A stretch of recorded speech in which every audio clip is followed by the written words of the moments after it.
Hey everyone, welcome to Hump Day Happy Hour, hosted by Dentists in the Know. This is the webcast where dentistry meets real talk, real news, and just the right amount of sarcasm.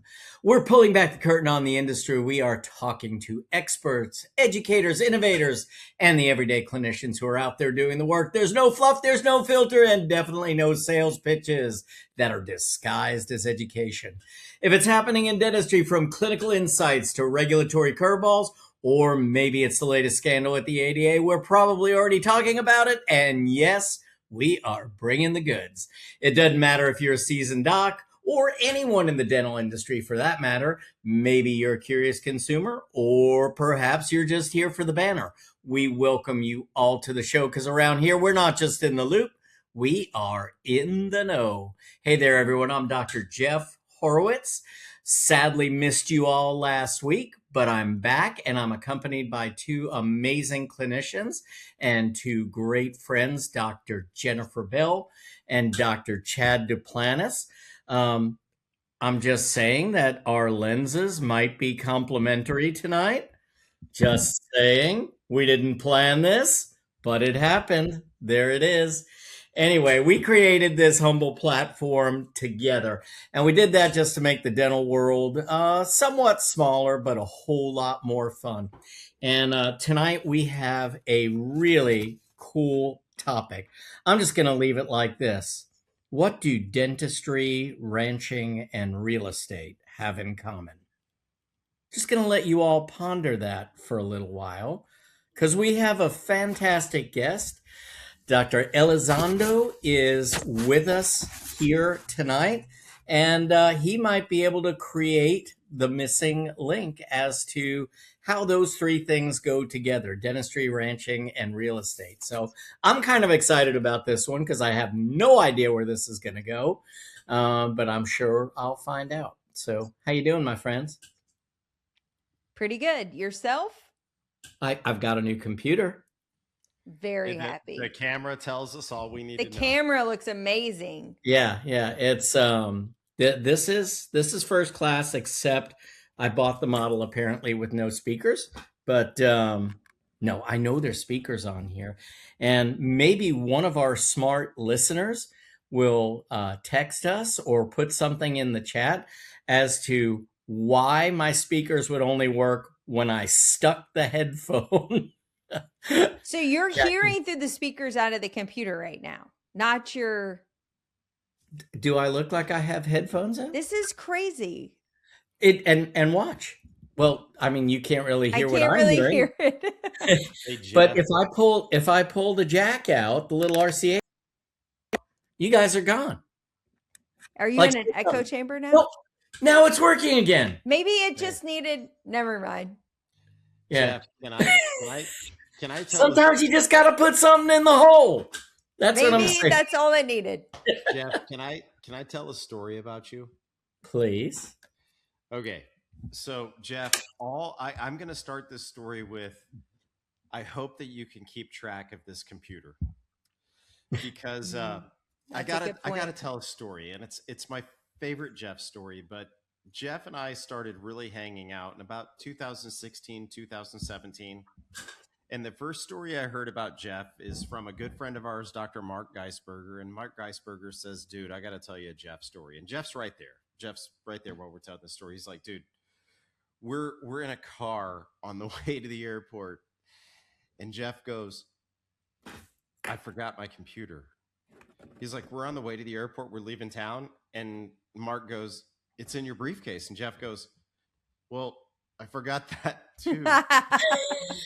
It's attached to it. This was always a funny story about Jeff, kind of the absent-minded professor. So fast forward, we're talking about this story, and we're at an event in Nashville, and we're on the rooftop of this building, right?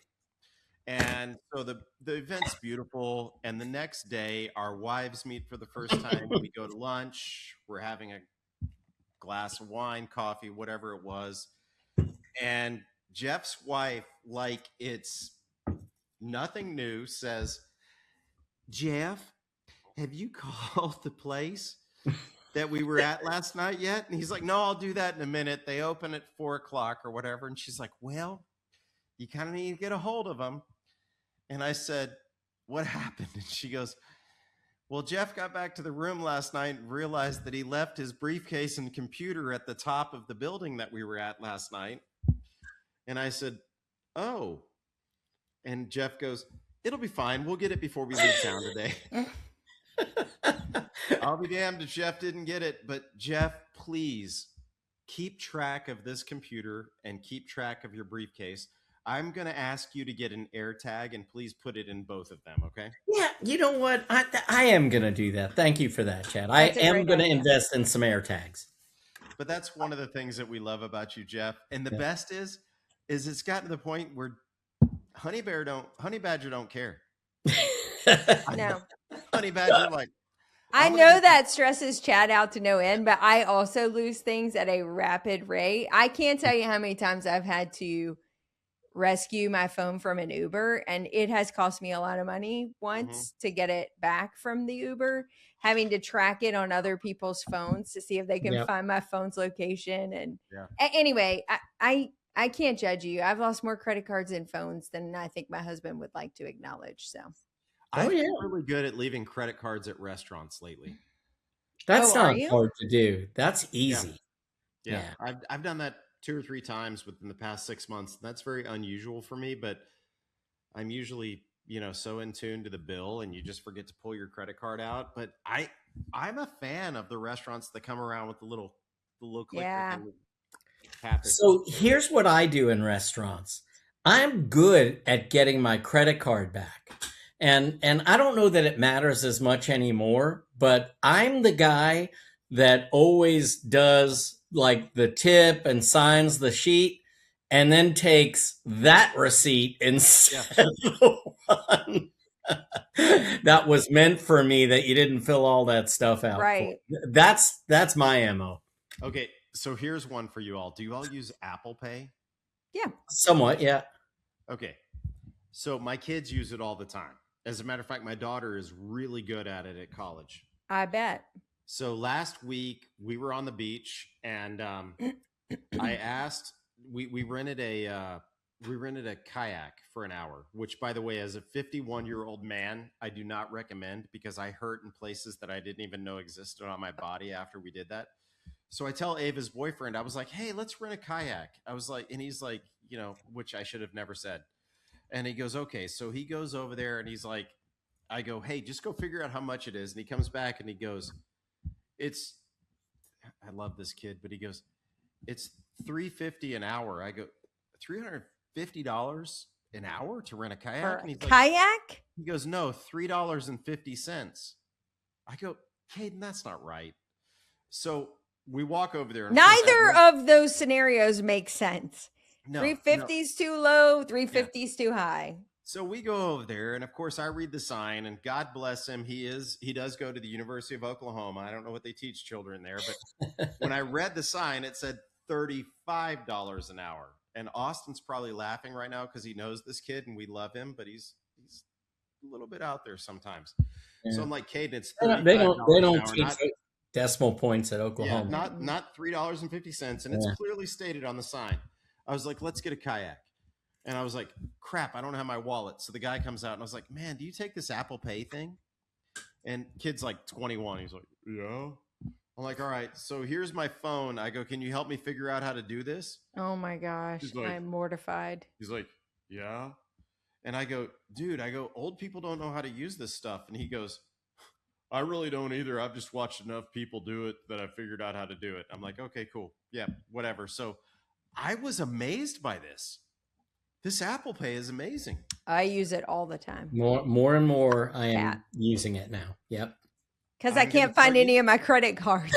Exactly. If I'm being really honest, which you'll also note is why I do not carry a wallet on my phone because there's too much liability. They have to be apart from each other. Me to the punch on that one.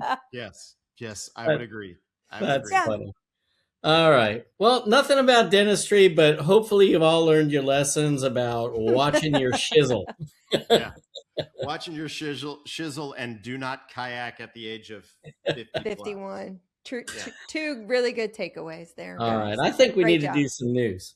Let's do some news. I would love to. Chad, are you going to do some news today too, or? Sure, I will. Okay, well, I'll do boring dental news first, and you can do new news. Okay. Got that, Austin? You got the order of operations here? Okay, team. I hate to come back on here and talk about Colorado, but we knew it was going to happen. Everybody was getting very pumped about the fact that we might be getting a breakthrough on this whole Colorado thing, but you knew it wasn't going to happen, right? You knew that. As soon as I saw that the DSO conglomerate and the organization had filed a lawsuit against them and started moving forward with that, I knew we were going to have a problem. And they had an emergency meeting and have actively paused a lot of the language that had to do with dentists owning DSOs, etc. So if you were startled or concerned about that information, fear not, children. Nothing is going to change anytime soon. If you are excited about the changes, sorry to tell you that the positive movement does not look like it's going to happen. If you were upset about the new laws that were being put into effect, guess what? You probably are going to be very happy about the long-term outcome.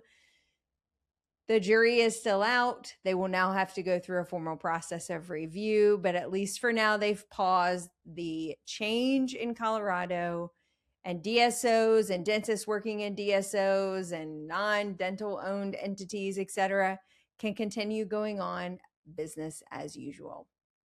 Another very interesting update coming out of Nevada. Now, I think this is very important one to watch. So we've seen a lot of activity over the last couple of months with different states continuing to try to address workforce issues, and they are getting creative. And we've seen actually a lot of banter in the comment section for and against, and a lot of skin in the game about whether or not states are doing the right thing. In fairness, a consistent comment that I see on every dental forum that I'm a member of and follow is something needs to be done. Now, once something is done, everybody disagrees with the final idea, but at least something is happening.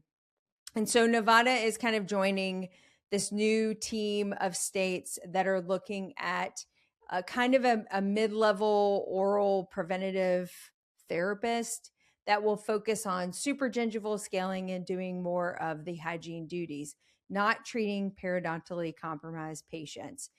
This is for very specifically Nevada, this is to address the fact that they are down 20% in their dental hygiene workforce since 2020, and they've maintained a steady dentist workforce and a slight increase actually year over year since 2020. So you've got the same number of dentists in the private sector, if not a little bit more, and a decrease of about 20% dental hygiene. Something has to give, and Nevada is joining many other states like Missouri. Virginia also has some language out there that they're proposing as well moving forward. Arizona as well. And Illinois. So we've got several states that are out there trying to move forward with different language for this oral preventive therapist to try to fill the gap between a dental assistant and a dental hygienist. Now, a lot of critiques or critics of the bill have made comments about whether or not this is a good idea, and also will these individuals be well trained, etc. The ADA is actually coming out in support of Nevada and this new proposed law change that would allow for these providers to be able to sort of fill the gap between dental hygiene and dental assisting. Basically saying that it is a well thought out program. It has a lot of training steps and a lot of requirements in order to achieve this, which will allow the dental hygiene program and the dental hygienists in the state to focus on periodontal therapy. I don't know what the right answer is. I hope in the comment section you'll provide me some feedback, because at least they're doing something, right? I think has been the adage. Like, we've been at a bit of a stalemate between dental assistants, dental hygienists, and dentists for quite some time about how to move forward to solve a very real problem, which is workforce issues. We've got an increased number of dentists hitting the marketplace with all of these new dentists graduating from different programs. Year over year, I think we're over 1,500 more dentists graduating from dental dental programs than we were getting even just a few years ago. That's a big number. While the number of dental hygienists hitting the market today has precipitously gone down in almost every state. So states are getting creative. If you don't like it, be a part of the process and make sure that you're being active in the ADA, AGD, the Dental Hygiene Association, whoever else has skin in the game, because things are changing and I'm here to watch it all. The last little bit of news for the week. Florida. First off, so sorry. Totally misquoted something last week when I said he owed $100 million in personal income taxes. It was actually just 1.08 million in personal income taxes. So let me get the story straight. But we also had a dental admin person from still $63,000 from their dental practice. So just a continual reminder, we've had a couple embezzlement stories come out over the last couple of weeks and months and years. We've even had multiple embezzlement specialists on the program year after year, talking about tightening up our review processes. Maybe other people on the show also know exactly what we're talking about with reviewing our financial paperwork. Just another friendly reminder that even the people who you hold close and dear, who might be working in your dental office, might be ripping you off. And with that, that's the news. That is fantastic. I've never had anybody rip me off. No. I know that about you. Mm-hmm. Never. Never. Never. Never. Nope. Not one time. Nope. Nope. I love the stories about embezzlement because it's just so vast in our industry. Yeah. Because, I've always said this. We're back there flipping the burgers. I know. It's hard to be the CFO and the cashier and the bookkeeper and all of these things and be the burger flipper. It's Correct. Almost impossible to do. And so we leave ourselves wide open by building a little bit of trust. Because at the end of the day, that is how a business is run. Like, you have to have people who can do their job and do it well. You got to have people, but you've got to have built-in accountability. I know. And the problem is when you let it go for a little while before you implement it, now that accountability seems like distrust. Like now putting those parameters in and say, oh, wait, we need to stop. We need to look at this. Then all of a sudden, those people that you've been letting run free are like, well, what is it? You don't trust me anymore? Mm-hmm. Well, no, I was just too freaking dumb to be doing this in the first place. And I had to learn the hard way through one of my friends or colleagues or things like that. So I was going to really write an ugly comment about you getting that number wrong, JB. You should have. I mean, 100 million did not make any sense. But I will say, in the story that I was reading, it was just it was written very strangely as no $1.08 million. So it's just it actually wrote million out as opposed to it being an actual dollar figure. It was kind of clunky, and so when I went to read it, I totally butchered it. That's what proves this is live. 100%. Yeah, and that we are consummate professionals. 100% also. Well, except for Chad. Yeah, except for me. Well, we got a great guest, and I want to tie this whole thing together. I want to know what ranching, real estate, and dentistry have to do with each other. Can I introduce our guest? Please do. Would be awesome. Okay, and I'll tell my story at the end of the show. No worries. Okay. So,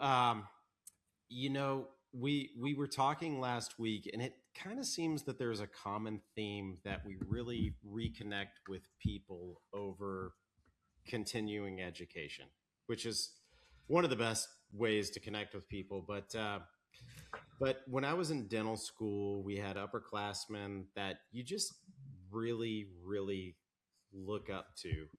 And there was this guy that just walked around with a smile on his face all the time.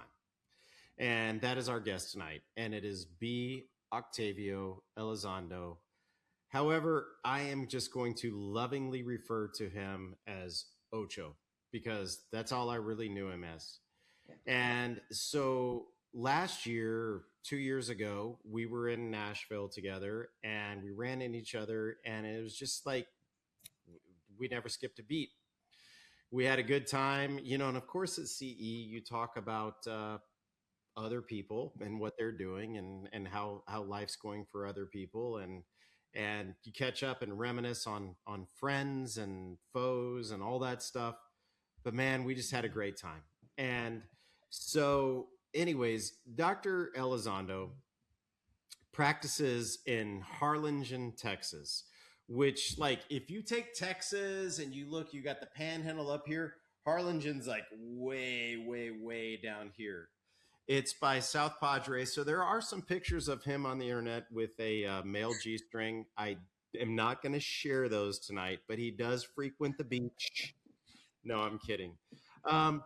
But one of the one of the many things that amazes me about Ocho is, first of all, his biggest problem in life is that he went to the school that's on his shirt.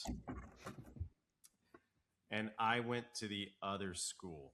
They did not have an Earl Campbell, and we did have an Earl Campbell, the Tyler Rose. Wait, and as a matter of fact, there was a game last year right after Thanksgiving, and it was the first time Texas has played A&M in like 12 years, and I can't really zone in on who won that game, but I want to say that it was Texas. Just going to go out there and say that. A&M had a great run last year, and it won't happen again this year. But anyways, Octavio, if you want to leave the show now, you can. It's fine. It's fine. Wait a minute. I just let him talk. Yeah, I know. So do we. The Corps of Cadets at A&M, which, all kidding aside, is a huge accomplishment. It is a big deal to go to A&M. It's a great school. It is a bigger deal to go to A&M and be in the Corps of Cadets. Very, very serious commitment for all 4 years. Following that, he went to dental school at San Antonio, graduated in 1998. I graduated in 1999. Sorry, I'm aging us, brother. Over the past several years, you look at the accomplishments of dentists. I have an FAGD, a Fellowship in the Academy of General Dentistry, which is about 6% or less of the dentists. JB, Jeff, your master's, right? I am not. I am a fellow. I have enough credits for a master's. Yeah. I just never put my shizzle Never together. did the paperwork. So JB has a master's, but Ocho also has a master's, which means that is less than 2% of the dentists in the United States, which is a pretty damn astounding accomplishment. He has over 1,700 hours of continuing education.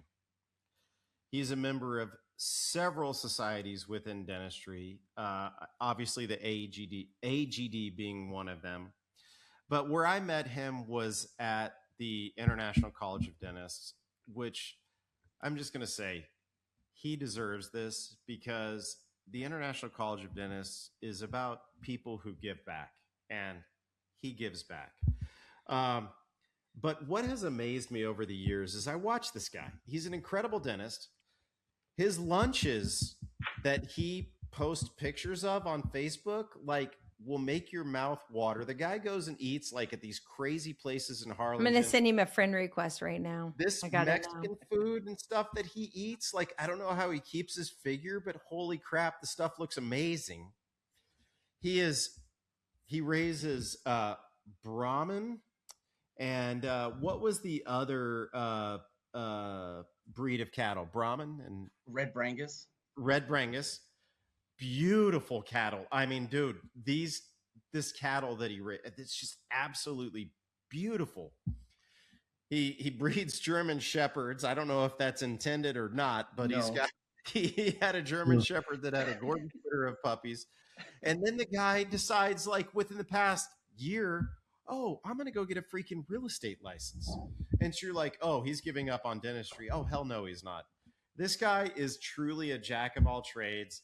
He's a Texan. He's a friend, and we have a lot in common besides the college thing. But I'm telling you, I'd go. He went to a great school. I'll give him that. But Ocho, man, it's so good to see you, dude. You're such a Likewise. wealth of knowledge in dentistry, and we're so honored to have you on the show. And we're just going to talk tonight. So I'm going to open it up to JB and Jeff and let y'all start off with questions. But glad to have you here. Ocho, so good to be with you, dude. Do you have an Emmy too, or an Oscar? Is that what that is behind you, over your left? No. I think it's my brother gifted me a doll from Japan. Okay, all right.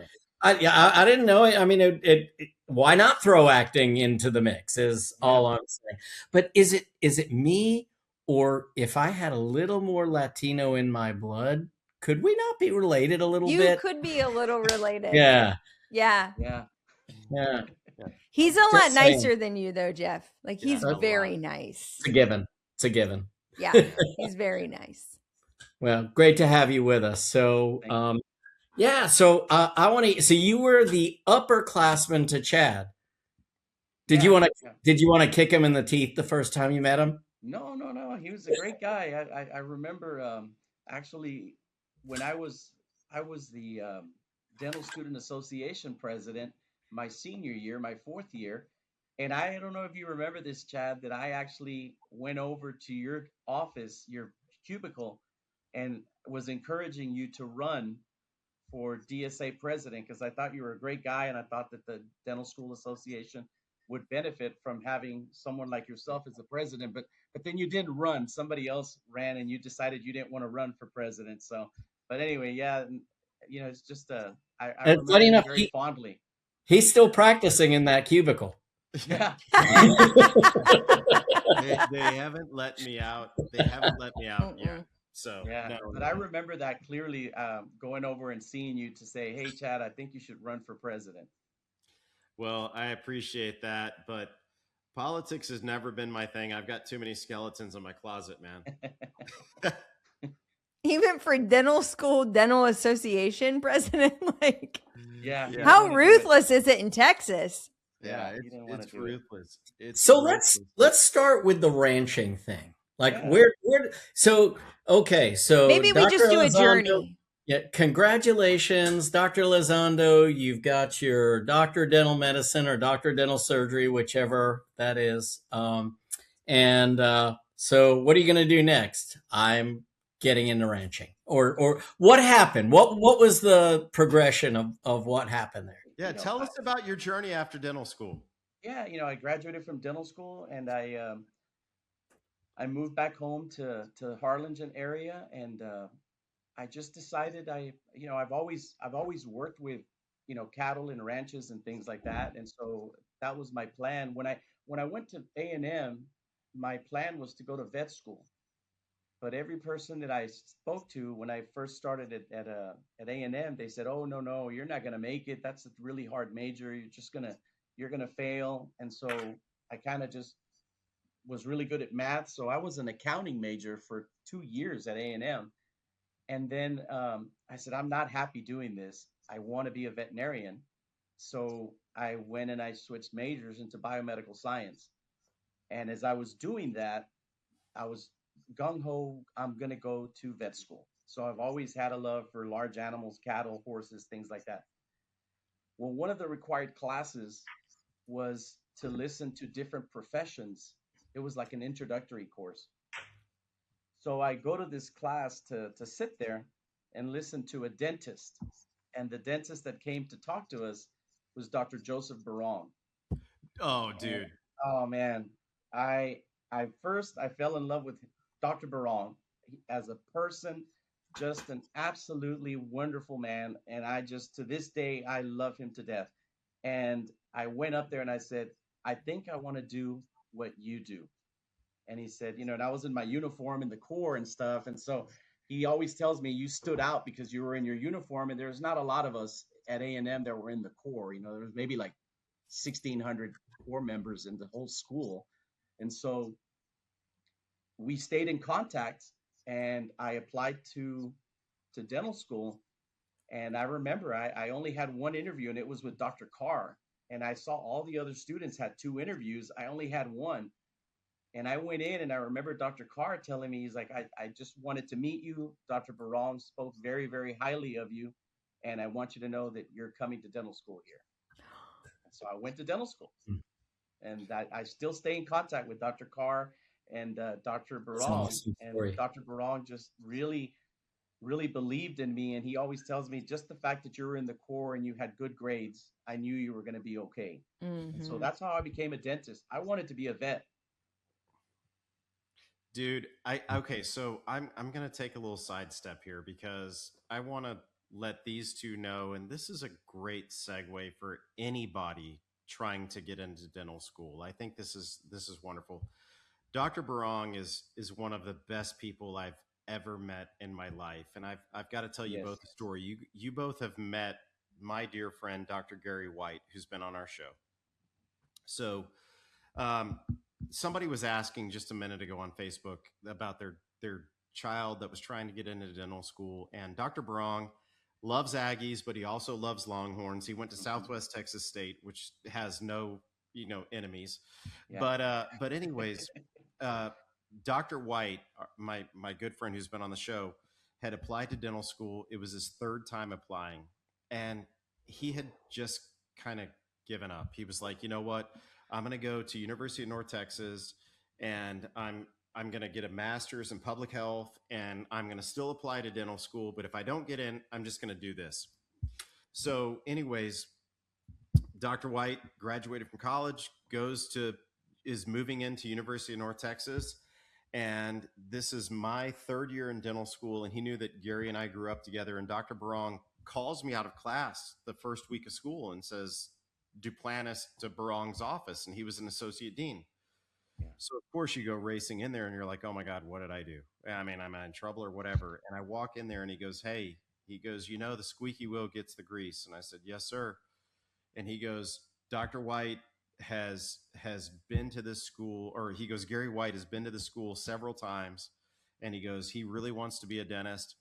And he goes, and he's on the waiting list for this year's class. And I go, well, school already started, sir. And he goes, it did, but we have a dropout today.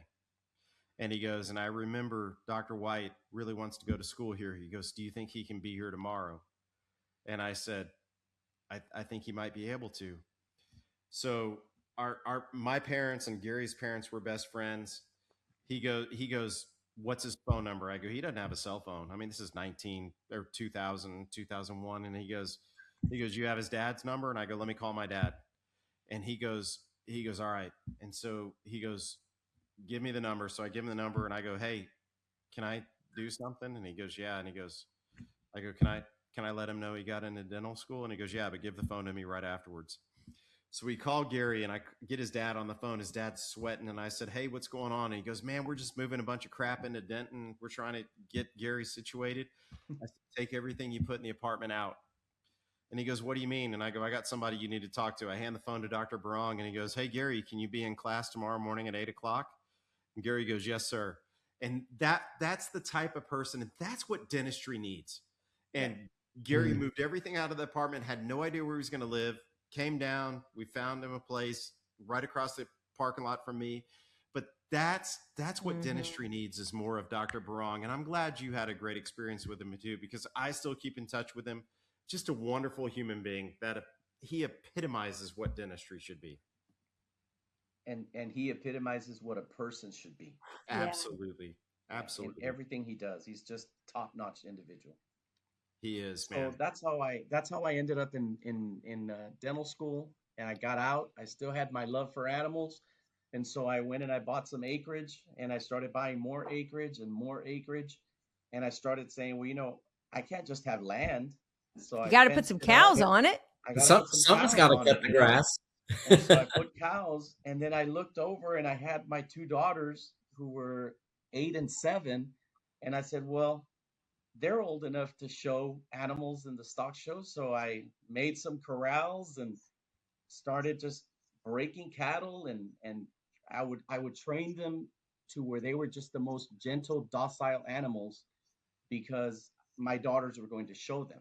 you know? Yeah. And so my daughters still remember, 8 years old, walking in, tiny little girl, walking in with like a 2,700-pound bull and walking the bull around the arena like if it was a little puppy dog and winning reserve, and grand champion and things like that. And people would like, you could hear them gasp when my daughters would walk in with the show animals. And so those are just excellent memories that I have of doing the cattle stuff. And I kept breeding and breeding, and I took a lot of classes at A&M for reproduction and stuff for cattle. And so I artificially inseminated my own cattle and did all that work. So everything that I had at my ranch was all my creations that I was putting together with genetics.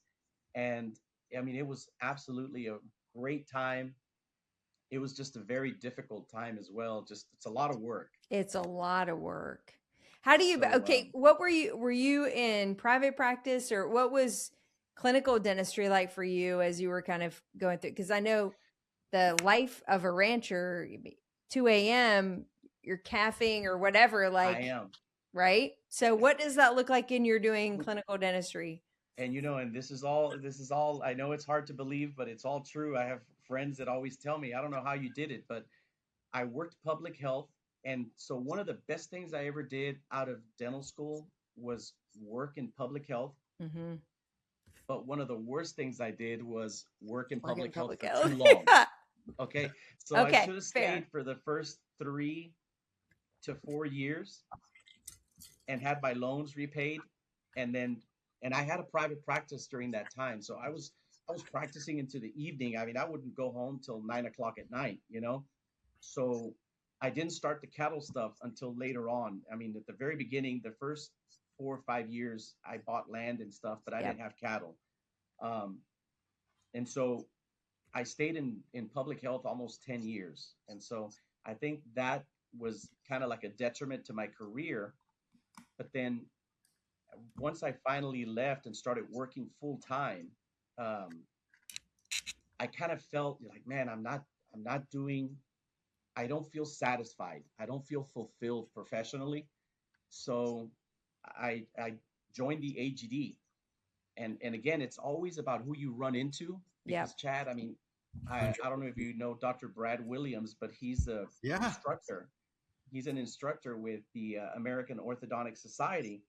And so I have my cattle. And so I have my cattle. I'm working my cattle, and a devastating thing happens to me. And I can talk about it now, but used to talk about it, it almost ended my career. I would get very emotional about it. But now I look at it as like, it really did change my life because I got a bull decided to act up and Mhm. completely shattered my hand. So I didn't practice dentistry for about 6 months. I had surgery. My whole right hand is all pins and wires and plates and all that. And I had a fantastic surgeon, and then I had an even more fantastic therapist who brought me back. And so luckily the dexterity was here and the strength is here. And so the strength is what got broken, but the dexterity stayed. So I Mm. was able to actually pick back up and I started practicing again. But in that time, I said, well, what am I going to do? Like, Chad, what do I do? I'm not going to practice anymore. And I ran into a friend of mine and he said, take some ortho classes. So that was on a Saturday. I go Monday to my office and I call the AOS and they said, well, we have a class that starts in October. Well, this is in May. And I said, well, I don't want to wait till then. He goes, well, in a couple of days, we start our classes in Orlando. And so I said, sign me up. And so I flew to Orlando, 5 sessions for 5 months. And I took the classes. Well, the instructor was Brad Williams, and he just knew exactly what I needed as far as professionally, like that lighting that fire. And the first thing he did was tell me, join the AGD and work to get your fellowship and your mastership. And I did. And I went and got my fellowship and I got my mastership. And then I got 3 lifelong learning and service recognition awards, one after another, just busting myself, just working hard, trying to get them done. but I got like hooked on it. I wanted to learn. And so I did all these courses, all these master track programs. I met the most amazing people. And, you meet the most amazing instructors, and then you Yep. meet the most amazing other dentists that are also there as students learning with you. And I love dentistry. I love, ranching and land and real estate. And that's how all that came about. And it was just meeting the right people because of sometimes bad circumstances. Like I thought my career was over with that fractured hand. There's such a beautiful lesson, kind of what you were talking about, Chad, too, with Gary. Like, we all have desires and things. Octavio, you went to school thinking you want to be a vet, and life kind of led you in a different direction with different exposures or whatever. Some might reflect on that as a disappointment or a lost opportunity or whatever. But I look at your life now and it's like this beautiful marriage of still doing the thing you love with animals, but also this newfound love and skill in something that maybe had never really been on your radar before. So it's kind of the same with Gary. Like it was all in a timing in which we don't always understand, but it sort of manifests itself in very unique and special ways. So I think it's kind of beautiful. I keep thinking maybe you need to go back to vet school now, because we had a Full circle. dental vet on here, and that is really, really fascinating. They're doing CEREC crowns and all kinds of cool stuff. So You know what though? I want to say this. I mean, I don't know how prevalent this was. I know probably for Jeff. I don't know about you for JB, since you were a few years after us. But one of the things that really irritated me was that I wanted to be a dentist since I was 14. And so when I got to dental school and I found out that there were people there that were at dental school because they couldn't get into medical school, that really pissed me off. And the thing is like when Ocho started that story and he's like, I wanted to go to vet school. But there was a pivot that made that's what I love. and Yeah. realized he wanted to go to dental school. That's what we need right there. Yeah. And Ocho, did you have those people in your class that were like, oh, well, I'm in dental school because I couldn't get into medical school? Yeah. Oh yeah, absolutely. And I guarantee we won't, but I know we could name them, and they're the same people. Oh yeah, no, I know. I actually, like, I think by the time I went to dental school, which was clearly decades later, it's not actually, it was like 3 years. Anyway, I will say by the time I went to dental school, there were like at UNC, 1,000 applications for 80 spots. Like it had actually become incredibly competitive, and I don't know if it was harder or easier to get into med school, but it definitely had become very highly sought after, and it seemed much more competitive than I think it used to be. So I do think it had evolved at that point, maybe but what I love is that you went to you had a curriculum and a class that showed you all the different career options. Because I think we only know what we've been exposed to. I mean, you only knew vet because you loved animals, and that was kind of this natural thing. Same for me. I only wanted to go to med school because I didn't even think about dentistry. And then my dentist told me that I wanted to go to dental school. And I was like, no, I don't think I want to do that. And he goes, no, you shouldn't. You just come work for me this summer. And that changed my whole life trajectory. So yeah, it's just amazing how that works. I can tell you, I thank God every day and every time I remember, for meeting Dr. Barón. I mean, that I always remember, and I always thank God for meeting Dr. Williams, and it's like, there's people that just absolutely stand out because they just have such a pivotal impact in your life, and that's what those gentlemen did for me. I think there's something to be said too about being able to kind of roll with the punches. What's that? I said, oh, hey, Jeff. Oh, hey. We'll let you talk now. Good to be around the table. Thanks. Yeah. No, I think there's always something to be said. Also, I think the people that we come into contact like that, and like you, I went to I went to undergraduate at the University of Pittsburgh, knowing that or thinking that I wanted to go to dental school, but it was meeting Francis Miklos up at the dental school up there, who is the dean, who is just this really inspirational guy. That, one of those kind of people. I think there was a time where a lot of the deans of admissions were, that kind of inspirational, let me find the best people for this role kind of person. And that's what solidified it for me. Then I knew I wanted to go to dental school. But I think as important as some of these incredible people that we meet, I think one of the inherent qualities that I see over and over in successful people is that ability to accept that something got in the way of what I originally planned. And even though it may seem devastating, let me roll with this for a minute.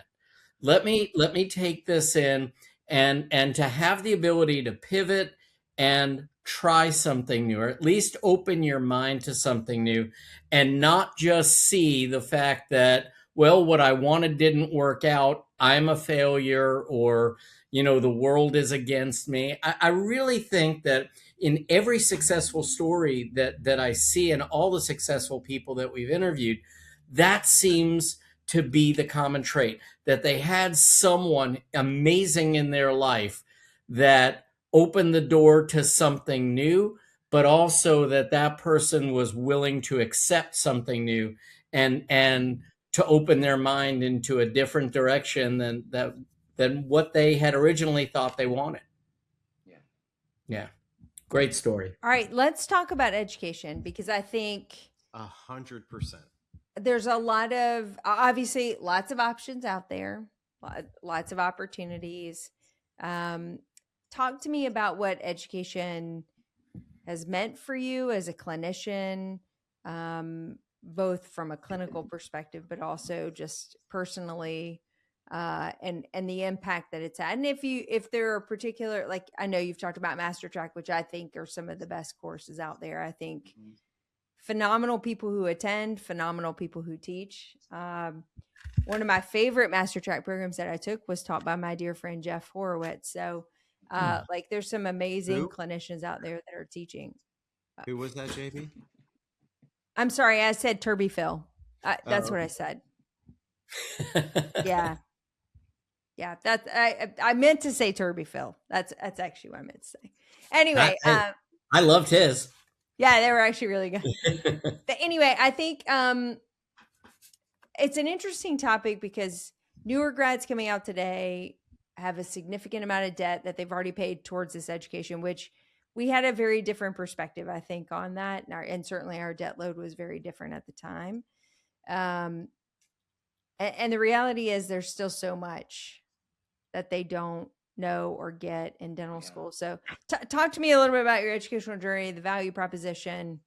Sell me on education. Well, let me tell you, and I'm big on education. I'm working on my 4th LLSR, as just always taking There's classes. not that many. I mean, you talked about 2% MAGD.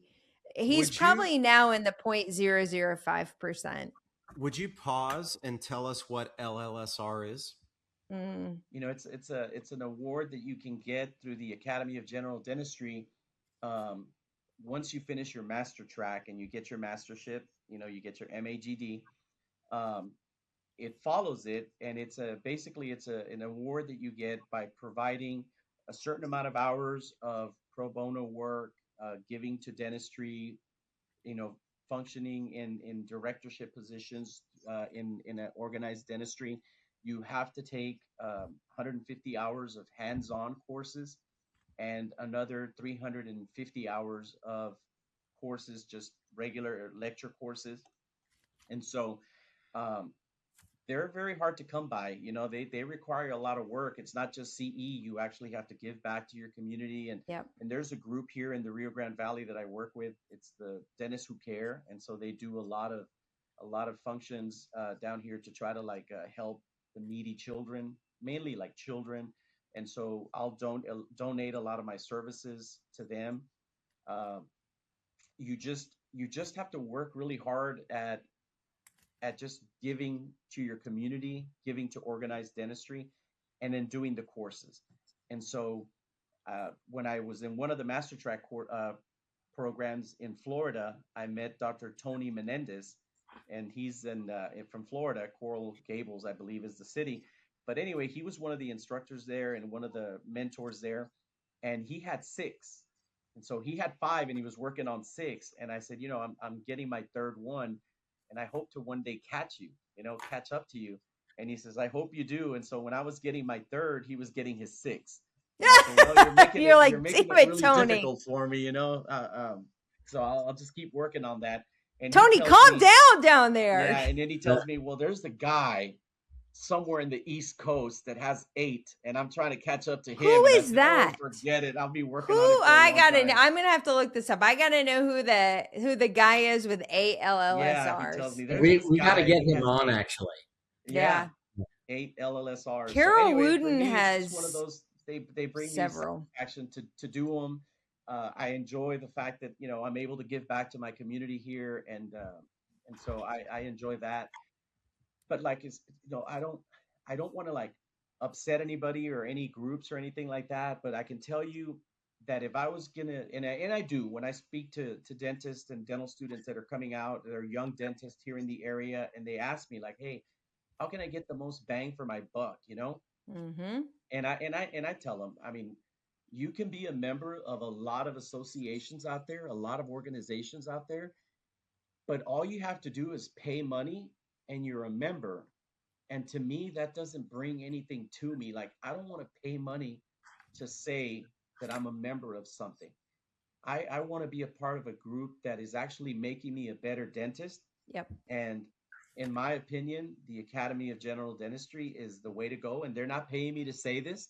I've been a member, and ever since I became a member and I started doing their courses and doing their fellowship, their master track programs, and continuing on to doing their LLSR programs, I feel like I have really, really mastered dentistry. I walk into a room and I place implants, I do all kinds of surgeries, I crown preps and things like that. And one of the best feelings is when I prep a tooth and there's a dentist in my office and they're looking at the mill that I use, or they're looking at, the technology that I'm using, and they look and they're just like, how do you do that? Like, how do you keep your preps? Like, that's what we were having to do in dental school, but like, we don't do that once you get out, and so I hear their comments and I was like, well, you should be, Yeah.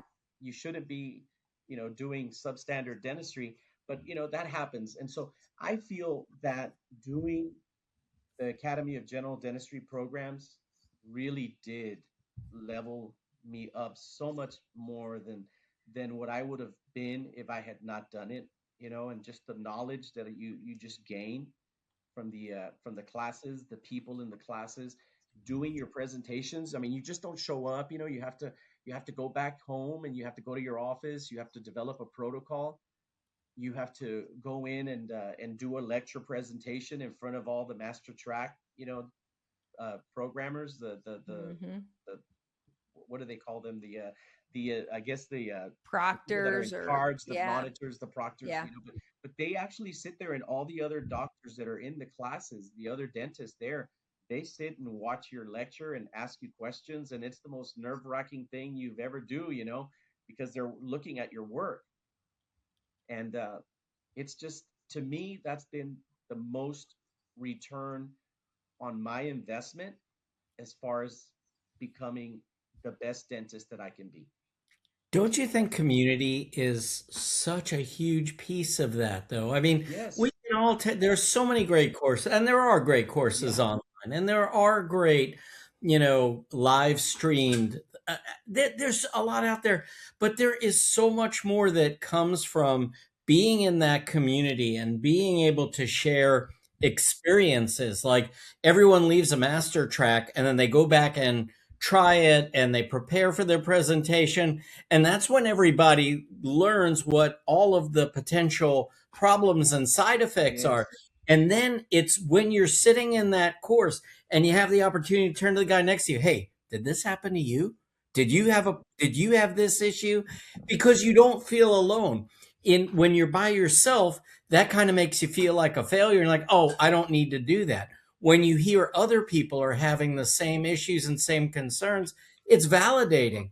And you're not, that you're not alone, and that now, okay, this is something, how do we address this as a community and not me just trying to take on the world? Yes, absolutely. And that's been my take on education, and I've never regretted it once. I went from just doing things just the way I used to do them from out of dental school, and next thing you know, I've got one of the most high-tech offices in my area. And they come in, dentists will come into my office. It's like, you have that, you have this. How did you do this? How did you afford this? And it's like, well, I mean, I make payments just like anybody else. I just believe in the technology, and I believe in the just how it's made things so much more enjoyable. And I just absolutely love going to practice every day. I talk about that a fair amount because this is not financial advice by any stretch, because I don't want you buying things that then subsequently make you go bankrupt because you've overinvested. But what you said is so valid. There is justification for buying things that keep you excited and interested in dentistry, because it's hard and it wears on you, and the challenges that you encounter on a regular basis. If technology can come in and fix that for you and get you super excited again and not annoyed by the same thing over and over again. I talk about that all the time. People want to know the ROI on digital investments. And I'm like, there's all the, tangible things that you can see that help. But man, if it just gets you excited to show up every day and like keep cracking the code and trying to get better, that's worth it right there, because you'll level up just because you're excited again. And there's an ROI right there. Yeah, Amen. Absolutely. Yes. And Chad, I had when Todd Ehrlich was lecturing and stuff, and he was getting into all the stuff with the milling and all that. I remember him calling me. He says, "Ocho, you got to get into this, man." Yep. And okay. I did. Do you all remember Todd Ehrlich? He passed away Yeah. from a motorcycle accident several years ago. Great guy. Yeah. So he was. We both went to A&M together. Oh, really? Damn. Yeah. Classmate of Ocho's at A&M and UT HSCSA. So. And let me tell you a funny story about him. I walked into dental school. I didn't know anything about him. I walked into dental school and we looked at each other and we're like, "What are you doing here?" And he used to work at the liquor store there by College Station by the university, and I would go in there to pick up like a little bottle or something. And so I would see him there all the time, and we'd talk and just, "Hey, how's it going?" And we recognized each other. That's funny. In dental school. That's so funny. But we didn't know each other back then at all. Like, I just thought he worked at a liquor store, and he just thought I was coming in just picking up liquor, And that's the best part is he was Mormon. Yeah. And it's hilarious because he worked at a liquor store, and he remembered me, and we became. That's too funny. We were next to each other, E and E, and we went through all dental school together. It's funny how the alphabet brings people together in dental school, because mine was the exact same way. So does. Yeah. So does. Yeah. All right, guys, let's leave. I want to leave Octavio up here, but Jeff, you've got a little chew on this. I do have a little chew on this. And we can get his feedback. I'd love to hear what he has.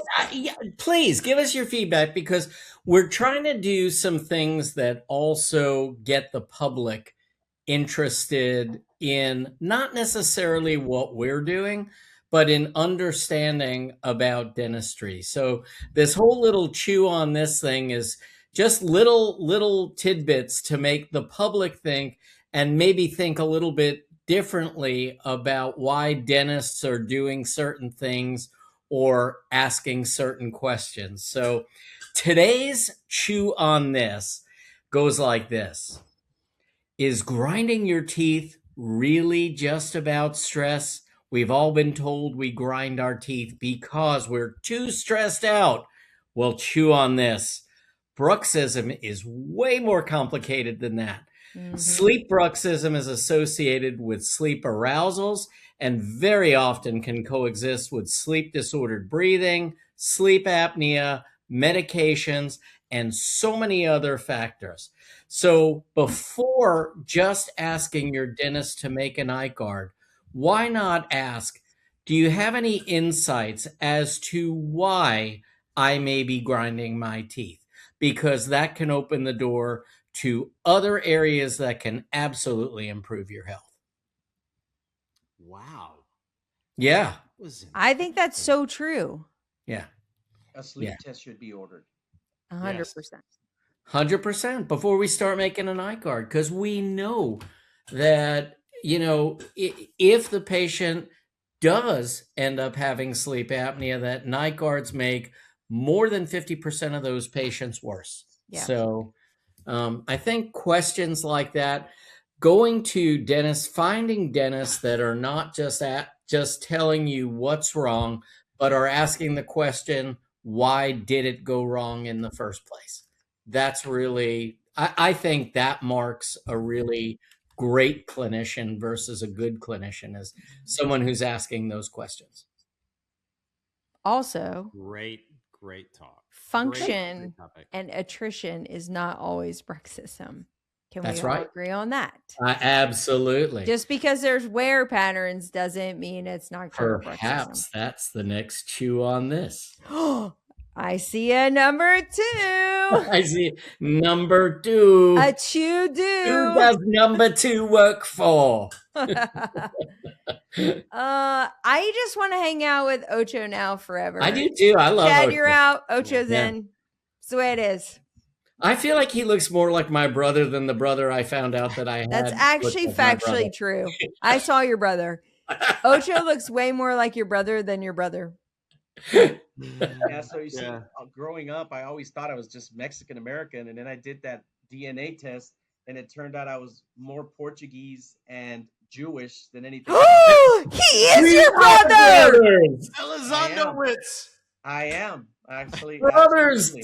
don't shake. Brothers hug. Oh my gosh. Is he your other long lost brother? Hey, Oh, we need to get Ocho to Chicago. Yeah, that's a Absolutely. conversation for the other day too. Also, So, do you want me to close this out? I would love for you to close it out, Chad. All right. Well, first off, Ocho, thank you so much, man. I mean, dude, your class was just full of great people. But you are everything that makes dentistry exciting. You love your passion for dentistry. You love your passion for things outside of dentistry. And that's, we need to be well-rounded people. Your excitement and educational endeavors should excite everybody, but the moral of the story is just that if life throws you a curveball, find something that you can embrace. And from what I gather for you, it was this orthodontics. And even though that's not what you centered your practice on, it's what helped you get back into the game and kept you focused on dentistry. So thank you for everything that you do for dentistry. I know that this will not be the last we hear from you, and I know that there will be a lot of people that can benefit from your story. So thank you for that. Thank you. As we close tonight, even though you are an Aggie, as we close tonight, I will say this. Yesterday was a tough day. I don't know if you all know this, but I had a deeply personal relationship with a woman that passed yesterday. I had a crush on Dolly Parton. I did. I do can't you have blame her her. poster in your room? I might have as a child, but Ellen knew that I had a thing. Oh, for she's Dolly. on the list. She's on the list. She's on the list. Mm. But no, all kidding aside, if we look at who passed yesterday, I mean, there's a lot of people that come and go and whatnot. I don't think there's too many people out there that can say a bad thing about Dolly Parton. There wasn't one I yesterday. mean, she was amazing. And today on the way to work, I listened to Islands in the Stream. And, when you look at Kenny and Dolly, that was truly a match made in heaven. I know that Dolly had Carl and Kenny had like 6 or 7 different people, but they could have been the ones for each other, right? But what Dolly gave us was an extraordinary amount through her lifetime. She gave us her music, her laughter, her movies, her faith, her philanthropy, but most importantly, she gave us her kindness. And this world could all benefit from Dolly's kindness. So I'm going to close with a request for everybody, and you got to do it today. So this is for the live watchers out there. Go to Google and Google Dolly Parton and thank me later, because it's a beautiful tribute to an amazing woman who gave so much to America. And there's so many things that we can learn from Dolly Parton. And all kidding aside, we all need to live our lives just a little bit more like Dolly. And in dentistry, we need to live our lives a little bit more like this guy over here, because he's pretty damn amazing. And I see that you too were like, yeah, this was a freaking great guest. And Ocho, I know you were a little shy and a little bit, I don't know what to expect. Dude, you've got everything that dentistry needs, man. We appreciate you and we thank you for being on our show. And we look forward to hearing more from you. So good night, everybody. Well said. Good night. Good night. Good night. And that wraps up another podcast for Dentists in the Know. On behalf of Dr. Jennifer Bell, Dr. Chad Duplantis, and myself, remember that we've got a great profession, so let's make it a great day, Dinks.